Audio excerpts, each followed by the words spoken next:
I was Sanjina and she's loving her filter. Oh, I'm loving it. Loving it. You look flawless. Thank you, my love. Thank you. Thank you for saying that.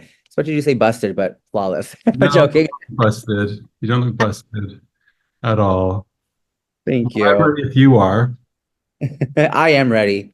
Born ready. Born ready. All right, three, two, one. Welcome back. You've got the Shaun Proulx Show here on SiriusXM Canada Talks Channel 167. And now we know Canada's Drag Race Sanjina Bish Queen is the latest eliminated contestant, and she joins me now. Oh, look at that face. Hello. Hi. Hi, look at that face.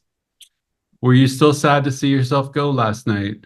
Yes, I was very sad to see myself go last night. I was a little worried because, like, obviously, just like when you're there during the experience versus how you see it on TV, it's like two different feels, and it's like everything just kind of becomes more like, oh, that's how it actually happened. Oh, that's not how it actually happened, how I thought it happened. Right. I was very sad to go because the season's definitely gonna get boring without me. They got rid of three personalities, like Tara, Tiff, and then Sanjina. Like, we were like the loudest girl. So I wonder how the rest of everything goes. But Ouch. you know, seeing myself go was very sad because a lot of girls do say this. It's not their time to go, but it really wasn't my time to go. It just didn't feel like it, and that's why I was so like just when I got eliminated, I didn't know how to feel because it just didn't sit right with me in the sense of just like me going home because I was like, I'm going home because my outfit snapped in half. Like, Right. Right. Well, and imagine, I couldn't tell from imagine the not lip send me sync. I home. didn't know who's going to win the lip sync. I couldn't Yeah. tell. So I was surprised, I guess, to see you go. Did you like your edit? I absolutely, it wasn't even an edit. That's how I am. That's who I am. Like, it wasn't even an edit. So, You're I'm sad. so real and so like, I'm just so real and raw that, like, even like doing, like, I did Call Me Mother, which was like the first TV show that I did. And just when you watch reality TV shows, you get drawn to the stars that are really not real and raw. Like, the ones that are true, the ones that don't put a fake TV act on, So I absolutely I think they like just like made my edit more of like an aura, but like I was just really happy with how I came off. You are really real and raw, and I think you're really sensitive as well. You're a sensitive individual. You feel your feelings. Was the contest a lot to handle because of that? Well, thank God I wasn't on hormones. I mean, like, I'm on hormones now, but like, thank God it wasn't because if I was on hormones, girl, it wouldn't be Michaela just spiraling. It would have been me too. How do I say this? It did like a little, it kind of did fuck around with our emotions a little bit, like, especially with mine, because you're on a high, then you're on a low, then on Yeah. a high, then you're low, and then you're on a low. And then it's more so just like always staying within, like, also just like following set rules and what we have to, like, the communication of like being cut off after cameras are not rolling. Like, like it was a lot that we had to kind of just like maintain rules and stuff like that too, right? And then like just listen, I'll say this much. You can watch Drag Race and say, I can do that, I can do that. But when you get there, it's a whole different game. It's not, I can do that, I can do this. Oh, honey, it's not that. Like, we can say that, but it wasn't. It was a dream come true. It felt like a dream, but yeah. What did you think of the comment? I can't remember who made it about how queens should know how to do everything by the time they get to the competition. Oh, Miss Oh, Xanadu. yes, yes. Um, I do and I don't. I do, I do and I don't. I do and I don't. I do and I don't agree with it. I understand what Xana was trying to come from in the sense of like, yeah, okay, like that's why I said like I know that we need to learn how to sew. It's like a part of thing in Drag Race. I do understand that, but some of us don't focus on being a seamstress. Like I just think that like where I kind of like just kind of was like Xana, no, that's not like that. Is because it just kind of seemed like you made it seem like drag. If you are a drag queen, you know how to sew. That's not No, that's not drag. A lot of people think drag is this pretty polished, skinny pop princess, or you need to sew. No, that's not drag. Drag is art. Art Mm. is what drag is. like if RuPaul says like we were born naked, the rest is drag. When you look into that, what she means by that, the rest is drag. It's that's your drag. The way you want to do drag is your drag. It's not the way people think drag should be because they watch Expression. drag. It's Yeah. not. That's why I say I do drag from the heart, not from the eyes, because a lot of people do it from the eyes is because that's what they see. They don't, a lot of people don't focus where this comes from, right? Like that's how I look at drag. It seemed like you were going to get the Golden Beaver at one point when people were going around saying who they would Oh, give yeah. the beaver to. With Minnie? Yeah. Yeah, and like that's kind of like was a little throwing off, it threw me off a bit because like you know what, a lot of these, a lot of artists like when we are on Drag Race, they want to base on track record, right? So we did base on track record. Then it became to this point where it's like, okay, you are now making decisions with your heart. So I was like, okay, so I'm like struggling with report card because me and Michaela, okay, yeah, Michaela was on the top, but like I was also saved too, and I also won a mini challenge if you want to talk about track record now, and I also like watching back to what the judges said about me versus about McKay, it's different, right? Because like they really did go on Michaela, but for me, it was just like the fact that they said that I just need a little editing. That's what it was. And then when the question was asked about voting, the word is votes. So why do we vote if we're not going to follow the vote? That is like what doesn't make sense to me. Is Right. the fact that when Miss Minnie asked for a vote, three people said me. Right? I kind of I like, was people surprised. said me and I'm surprised. And it was like, okay, so my whole thing was that, okay, either Minnie just was scared. I think to me, I don't know this, but to me, it's like, was Minnie scared to put Michaela in the bottom? Because if Minnie was going to be in the bottom, Michaela was going to come for her. And what really also hurt me was that if I flunked that lip sync against Perla, Minnie would have been in the bottom. And if Minnie was in the bottom, Minnie would have gone home because there was Tiff, and then who also would have been in the bottom, right? Minnie is an amazing drag queen. She is talented, but she's a funny lip syncer. She's cute, like you know what I mean.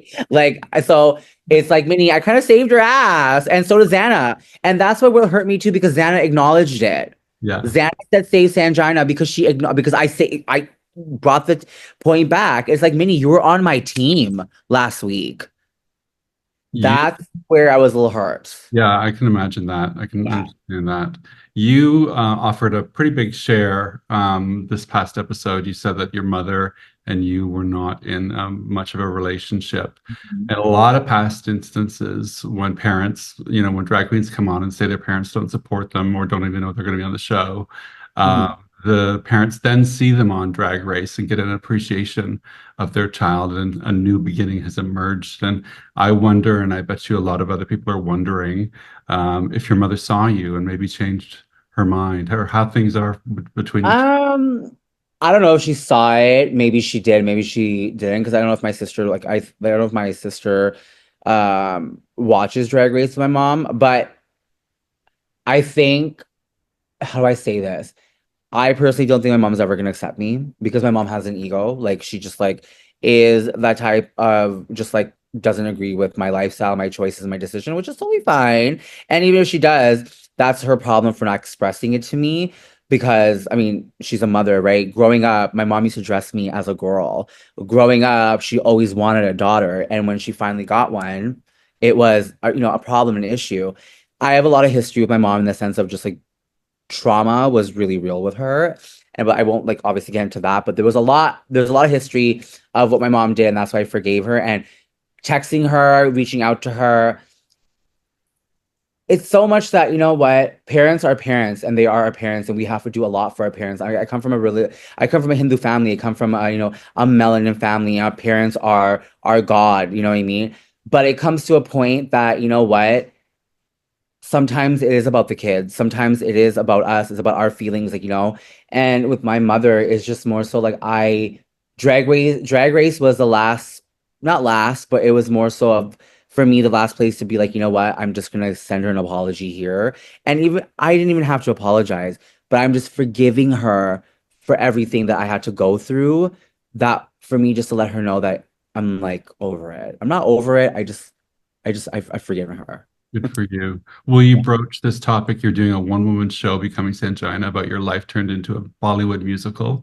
Will you talk Yeah. about this in the show, about your mother and your relationship with her? Oh yeah, yeah. There it's about everything. So basically, becoming Sanjina, we did it here as like a teaser, and now like we're getting more like sponsorships involved and like more grant monies coming through because I'm going to be doing two tours. So that becoming Sanjina is more of like a Bollywood musical about my lifestyle, and then we'll be doing another tour hopefully where it's more of like a Bollywood cabaret tour where it's like more of like focus on just like dancing and performing. Whereas the Becoming Sanjana is more of like my lifestyle becoming into a musical. Really good. You represent several communities, the trans community, the Fijian community, Bollywood community, for example. Pressure? Um, for the trans community, there was no pressure, is because I think when it comes to us trans folks, most of us deal with the same struggle and have the same hustle and go through like the same feelings. More so of mine was not the Fijian community because Fijian folks are very different. I think it was pleasing the South Asian community. I'm Fijian, so I'm not full Indian, right? I'm half Indian and I come from a very indigenous Fijian background, which is like Polynesian and it has African culture, right? From my mom's side. My dad, it comes from a Hindu side, right? Um, so for me, it was more so of just like growing up, South Asians really didn't accept me for being brown or black people didn't accept me for being black. I was known as to be dirty, or I was like, just like, Fijians were known where I'm from Surrey, which is a place, it's like the Jane and Finch, Scarborough, Vancouver. It's like, it's a dark place, and Fijians, even brown people, they would treat us very like we were gross, like we were bottom of the pyramid. So just I was going in like because I love my South Asians. I love every melanin POC community. Like I will represent for everyone. That's why I come from culture appreciation. If you don't know what Fiji's about or what Fijians are, we're all about culture appreciation. Our island is about welcoming every and each and one, like anyone. You know what I mean? And it was just the battle of like being a representation for the South Asian community, doing it right, pleasing them. And I won most hearts, but I feel like with some of them maybe I didn't, and I do apologize. But I think for me it was the South Asian community. I was like, I'm kind of scared being Fijian, I don't know how it's gonna be, but I did what I did. You want to use your drag for? To lift people, to inspire people, to be a voice to the trans community. Drag is such a powerful thing, it's such a magical thing that it does a lot and it changes a lot. And my drag, I was born to do drag. I was blessed to be trans. I have in our culture in Hinduism, trans women are known to bless and curse. We're demigods. And drag comes from such a religious, like where I'm from in Hinduism, drag is real. It's there. Like people dress up as our god and goddesses and act out their plays and like their, history. So drag was never old or, and that's why I think that my connection to drag is so magical that I know I have the power to lift people. A lot of people made fun of my energy. A lot of people came from my chaotic energy, but my chaotic energy does wonders. It does a lot to people that are in the dark. What do you do with those people who come for you, like on social media? I laugh at them because you know what's so funny? A lot of people can be a keyboard thug and hand behind the keyboard, but they will never say it to your face. And you know what? Knowing and just seeing what people did to me after mine and Perla's lip sync, I won that fair and square. Perla put on a fucking amazing fight. When I walked in that competition, there was one person I was scared of, which was Michaela, because I knew if I went up against Michaela, Michaela was one girl that can match my energy, and she's only the one girl in Toronto that I've known that can match my energy. When Perla came and matched there, I was like, oh, okay, girl, you're gonna put up a fight. Let's do this.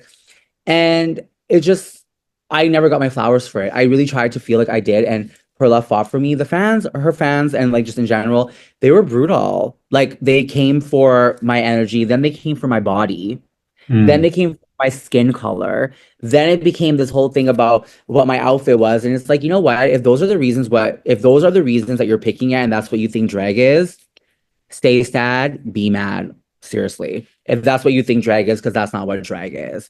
And like I said, a lot of people do drag from here and not from here. So Sanjina Bish, Queen, I wish you nothing but the best. Thank you. You were such a good thank contestant, you. delight on Candidates Drag Race. I appreciate you coming on today.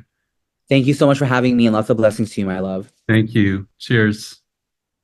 Monet Exchange on the way when the Shaun Proulx Show returns on SiriusXM Canada Talks channel 167. We want to thank Village Pharmacy for their support. Let's talk about keeping it safe and sexy. The Village Pharmacy is Toronto's PrEP, PEP, and HIV pharmacy. Whether it's prevention or treatment, the Village Pharmacy has your back. You can fill your PrEP, PEP, and HIV prescriptions, get free delivery, and even access to the latest HIV and PrEP injectables on site. At the Village Pharmacy, they understand that navigating the medical system is tricky, so they help you with your insurance, doctor referrals, non-judgmental expert advice, and more. And because they're full service, you can rely on the Village Pharmacy for all your prescriptions, vaccines, minor illnesses, and self-tests too. Take control of your health journey, pop into one of their 3 convenient locations in the city, or visit them online at thevillagepharmacy.ca. You've got the Shaun Proulx Show. Back in just a moment.